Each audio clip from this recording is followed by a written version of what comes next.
नमस्कार। आज हम जरा गहराई से बात करेंगे हाल की एयर इंडिया बोइंग 787 दुर्घटना पर। हाँ, और साथ ही ये जो मध्य पूर्व में तनाव चल रहा है, हाँ, उसका असर उड़ानों की सुरक्षा पर क्या पड़ रहा है वो भी देखेंगे। बिल्कुल। हमारे पास कुछ क्या कहते हैं एविएशन एक्सपर्ट्स की बातचीत के अंश हैं, वीडियो एनालिसिस है और विमान के सिस्टम्स की जानकारी भी है। और देखिए, हमारा मकसद साफ है, ये जो ऑनलाइन अटकलें चल रही हैं ना, हाँ, उनसे हटकर तथ्यों को सामने रखना। सही कहा। और ये समझना कि 787 जैसी एडवांस्ड मशीन असल में कैसे काम करती है, इसकी बारीकियां क्या हैं और फ्लाइट सेफ्टी के लिए इसके क्या मायने हैं। तो चलिए शुरू करते हैं।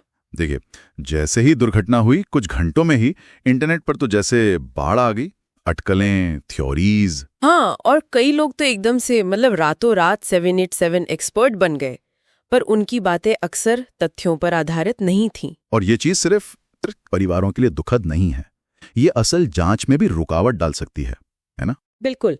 देखिए, जब तक आपके पास ठोस सबूत ना हो, जैसे फ्लाइट डेटा रिकॉर्डर (FDR) या कॉकपिट वॉइस रिकॉर्डर (CVR), जिसे आमतौर पर ब्लैक बॉक्स कहते हैं। हाँ, वही ब्लैक बॉक्स, उसके बिना किसी नतीजे पे पहुंचना खतरनाक हो सकता है। तो हमारा फोकस रहेगा जो सबूत हमारे सामने है, जैसे वीडियो फुटेज, विमान के सिस्टम्स की हमारी समझ, उन पर। अच्छा, तो एक सबसे आम थ्योरी जो फैली वो थी फ्लैप्स को लेकर, कि पायलटों ने टेक ऑफ के लिए फ्लैप्स सेट ही नहीं किए थे, और कुछ वीडियो में भी ऐसा लगा। हाँ, ये पॉइंट इंटरेस्टिंग है। देखिए, 787 के जो फाउलर फ्लैप्स हैं, वो खासकर शुरू की सेटिंग्स पर, जैसे सेटिंग 1 या 5, वो सीधे नीचे नहीं जाते। अच्छा, वो पहले पीछे की तरफ खिसकते हैं, बाहर की ओर। तो ग्राउंड से लिए गए वीडियो में उनको देखना थोड़ा मुश्किल हो जाता है। ओहो, तो वो पीछे जाते हैं इसलिए शायद दिखे नहीं। पर क्या पायलट ऐसी गलती कर सकते हैं, फ्लैप्स भूल जाएं? लगभग नामुमकिन है। 787 में कई ऑटोमेटेड चेकलिस्ट्स होती हैं, कॉन्फ़िगरेशन वार्निंग्स होती हैं। मतलब सिस्टम बता देगा? बिल्कुल, अगर फ्लैप सही पोजीशन में नहीं है तो टेक ऑफ से पहले ही चेतावनी मिल जाएगी। और सच तो यह है कि वीडियो और मलबे की तस्वीरों में स्लैट्स साफ दिख रहे हैं। स्लैट्स यानी पंखों के अगले किनारे वाले हिस्से? हाँ, लीडिंग एज डिवाइस, वो तो डिप्लॉय दिख रहे हैं। ठीक है। फ्लैप्स के अलावा एक और बात थी लैंडिंग गियर को लेकर, कि कहीं गलती से गियर हैंडल की जगह फ्लैप हैंडल तो नहीं खींच लिया। ये भी तर्कसंगत नहीं लगता। कॉकपिट में लैंडिंग गियर के हैंडल और फ्लैप का हैंडल, उनका आकार, उनकी फील, जगह सब बिल्कुल अलग होते हैं। हाँ, ताकि अंधेरे में भी पता चल जाए। एकदम। गियर हैंडल पर पहिए जैसा एक नॉब होता है, और वीडियो में अगर आप ध्यान से देखें तो लैंडिंग गियर की जो बुगी है, मतलब पहियों का पूरा सेट, वो आगे की तरफ झुका हुआ दिख रहा है। हाँ, दिखा है। वो तभी होता है जब गियर को ऊपर ले जाने का रिट्रैक्शन सीक्वेंस शुरू किया गया हो। तो हैंडल तो ऊपर किया गया था, शायद कोई हाइड्रोलिक प्रॉब्लम हुई हो जिससे गियर पूरी तरह अंदर नहीं जा सका।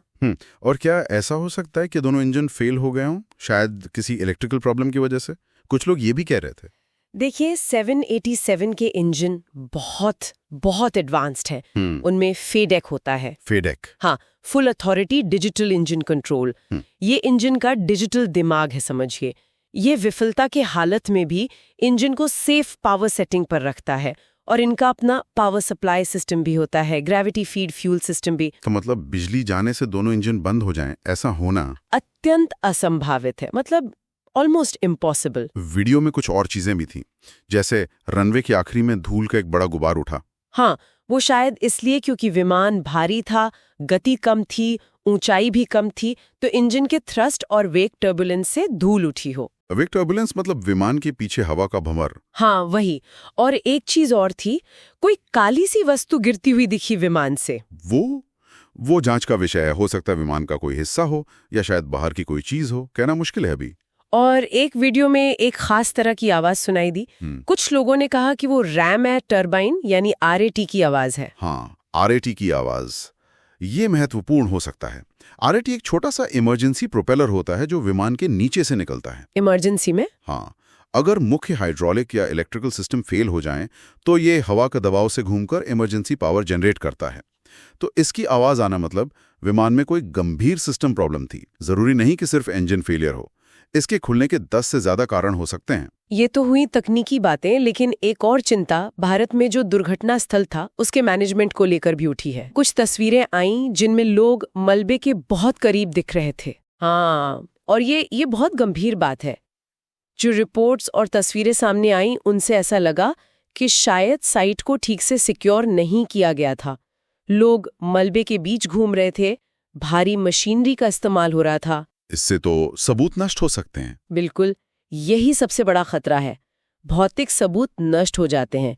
एफडीआर और सीवीआर का डेटा तो होता है, लेकिन उसकी पुष्टि के लिए और ये समझने के लिए कि विमान असल में टूटा कैसे, टक्कर का क्रम क्या था, इसके लिए मलबे का हर टुकड़ा जरूरी है। और ये पहली 787 दुर्घटना है, तो हर जानकारी बहुत कीमती है भविष्य की सुरक्षा के लिए। सही कहा। एक तरफ तो ये दुर्घटना और इसकी जांच चल रही है, दूसरी तरफ मध्य पूर्व में जो चल रहा है, ईरान इजराइल का तनाव, उसका सीधा असर एविएशन सेफ्टी पर दिख रहा है। हाँ, बिल्कुल। फ्लाइट रडार पर आप देखें तो साफ पता चलता है कि ज्यादातर एयरलाइंस अब उस पूरे इलाके से बचकर लंबा रूट लेकर जा रही हैं। ये एक तरह की चेतावनी है। बहुत गंभीर चेतावनी है। सक्रिय युद्ध क्षेत्रों के ऊपर से उड़ना कितना खतरनाक हो सकता है, ये हमने पहले भी देखा है। एयरलाइंस को, और खासकर जो प्राइवेट या चार्टर ऑपरेटर्स हैं, उन्हें ताज़ा भू राजनीतिक स्थिति की पूरी जानकारी रखनी चाहिए और सुरक्षित रूट प्लान करने चाहिए। हाँ, बहुत मजबूत और सुरक्षित रूट प्लानिंग जरूरी है। तो कुल मिलाकर अभी हम क्या समझें? एयर इंडिया दुर्घटना की जांच तो अभी शुरुआती दौर में ही है। बिल्कुल, सबसे जरूरी है कि तथ्यों के सामने आने का इंतजार किया जाए।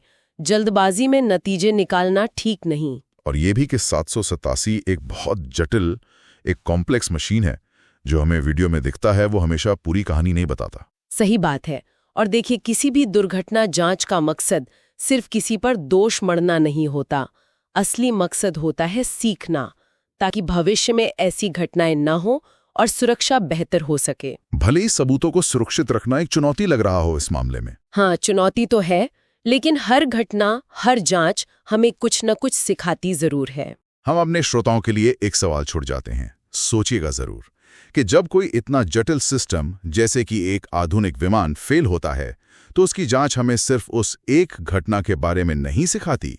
वो हमें टेक्नोलॉजी, ह्यूमन फैक्टर यानी इंसानी बर्ताव और हमारी पूरी सुरक्षा संस्कृति के बारे में हमारी समझ को कैसे और गहरा करती है। इस पर जरूर सोचिएगा। आज के विश्लेषण में शामिल होने के लिए धन्यवाद।